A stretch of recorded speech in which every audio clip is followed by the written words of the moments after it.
এই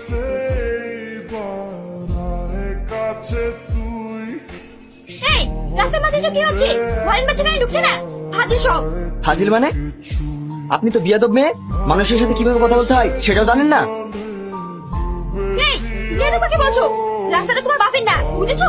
তাই যা ইচ্ছে তাই করবে। রাস্তাটা যেমন আমার বাপের না, তেমনই আপনারও বাপের না। ভাই বাদ দে, আপনারা যান। হ্যাঁ যাচ্ছি। রাস্কে কার সঙ্গে কিভাবে কথা বলতে হয় সেটাও জানি না।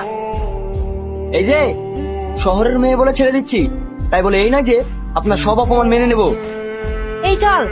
হ্যাঁ ছাড় না, ওরা তো চলে যাচ্ছে। মা, কি রান্না হচ্ছে?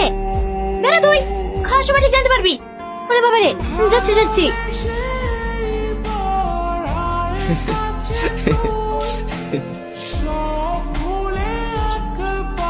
এই, তুমি এখানে কেন? ফলো করছো আমাকে? ম্যাডাম, এটা আমাদেরই বাড়ি, কিন্তু আপনি এখানে কি করছেন? কি হলো? তোরা চিল্লাচ্ছিস কেন? মা, এই মেয়ে দুটো এখানে কি করছে? ওরা শহর থেকে এসেছে, তোর মামার বাড়ি কাছেই বাড়ি। ওরা কয়েকদিন আমাদের বাড়িতে থাকবে। হাসি, এটা আমার ছেলে সেলিম, আর এটা আমার মেয়ে শাবনূর। ও আচ্ছা, চলো তোমরা খেতে বসো, আমি তোমাদের জন্য খাবার নিয়ে আসছি। ঠিক আছে আন্টি। কি করছো তোমরা? হাজলামো করছি না, লুডো খেলছি। আপনাদের কি কোনো অসুবিধা হচ্ছে? না মানে, রাস্তায় তোমাকে ওইভাবে অপমান করাটা আমার উচিত হয়নি। I am sorry. আচ্ছা ঠিক আছে, ওসব বাদ দিন। লুডো খেলবেন? না, আমরা লুডো খেলবো না। ও, তাহলে কি কিছু বলবেন?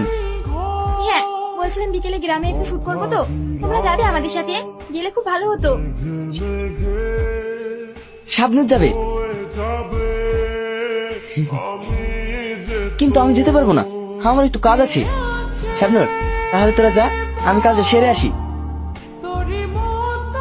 সালা, একটা কাজও ঠিক করে করতে পারিস না। আজকের মধ্যে মেয়েটা তুলে নিয়ে আয়, তারপর আমি দেখছি। ঠিক আছে ভাই। তোরা কোথায় যাচ্ছিস? মা, একটু ম্যাডামের সঙ্গে যাচ্ছি। ম্যাডামের কিছু জরুরি শর্ট বাকি আছে তো, তাই। ও ঠিক আছে, তাড়াতাড়ি চলে আসবি। আপনি চিন্তা করবেন না আন্টি, আমরা তাড়াতাড়ি চলে আসবো। সাবধানে যাও। শাবনূর। হ্যাঁ ম্যাডাম বলুন। তোমার সেলিম ভাই তো এখনো বাড়ি আসলো না? কাল আসবে। ও আচ্ছা শাবনূর, তোমার মা তোমাকে বেশি ভালোবাসে নাকি তোমার ভাইকে? আপনার কি মনে হয়? যা দেখলাম তাতে তোমাদের দুজনকেই সমান চোখে দেখে।